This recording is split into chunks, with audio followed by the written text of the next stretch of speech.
बार समस्त पर्वतों के भी पर हुआ करते थे, पंख। ये सारे पर्वत उड़ा करते थे, लेकिन उड़ते थे इसमें तो कोई बड़ी बात नहीं थी, लेकिन ये ऐसी जगह जाकर के बैठ जाते थे जहाँ घनी आबादी होती थी और सारे लोग एक साथ दब के मर जाते थे, बड़ी क्षति होती थी।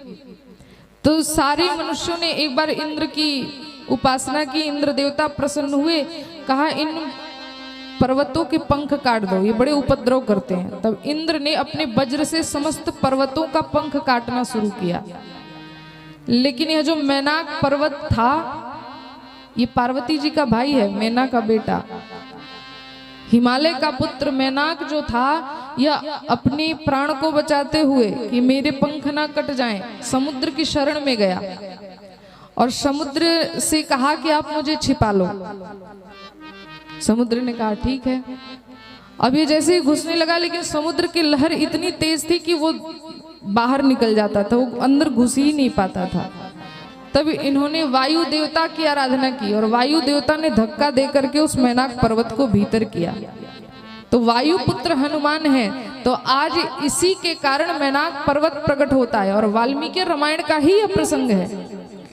मैनाक पर्वत कहता है कृति च प्रति कर्तव्यम एष धर्मो सनातना, हमारा सनातन धर्म है, जो एक बार कोई हमारे प्रति उपकार करता है तो हमें सदैव उसकी कृतज्ञता ज्ञाप्त करनी चाहिए। लेकिन आज प्राणी कृतज्ञ होने के बजाय कृतज्ञ बनते जा रहा है। कोई हमारा उपकार करे, हम उसको भूलने में देर नहीं लगाते। इस प्रकृति से इतना खिलवाड़ करते हैं। गोवंश को देखो आप, गाय काटी जा रही हैं, जो गाय रोम रोम से हम पर उपकार करती है।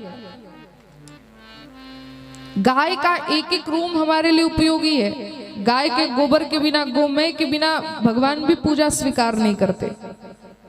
ऐसे गाय भी आज भारत की भूमि पर काटी जा रही है। ऐसी दुर्दशा गाय की हो रही है, जबकि ऐसा होना नहीं चाहिए। ये हमारे धर्म के लिए बहुत क्षति का विषय है। गाय हमारे सनातन धर्म का स्तंभ है, और गाय यदि काटी मारी गई तो फिर इस हमें नरक में बचाने जाने से कोई रोक नहीं सकता। इसलिए गाय की सदैव रक्षा करो।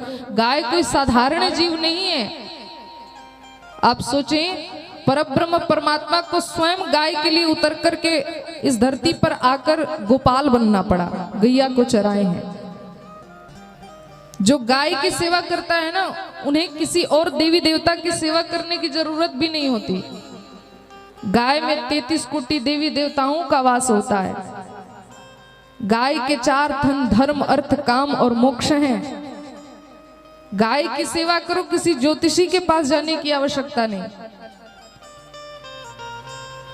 आपकी कुंडली में गुरु यदि अनुकूल ना हो, बुद्ध यदि अनुकूल ना हो, कहीं कुछ करने की आवश्यकता नहीं। केवल गौ मैया की सेवा कर लो, आपके सारे ग्रह अनुकूल हो जाएंगे।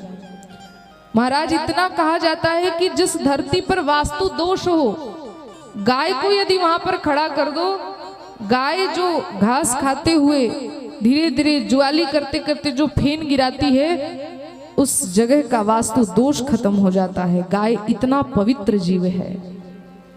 एक बार बड़े प्रेम से जयकारा लगाएंगे, बोलिए गौ माता की जय। तो गौ की सेवा प्रत्येक सनातनियों का कर्तव्य है और यही धर्म है। तो गाय के प्रति भी दया की भावना नहीं बची तो किसी और के लिए कहा ही क्या जाए। नारद जी ये सब वर्णन कर रहे हैं। दया दानम न विद्यते, दान नहीं रहा। उदरम भरिणो जीवा, मनुष्य केवल अपना उदर भरने में लगा हुआ है।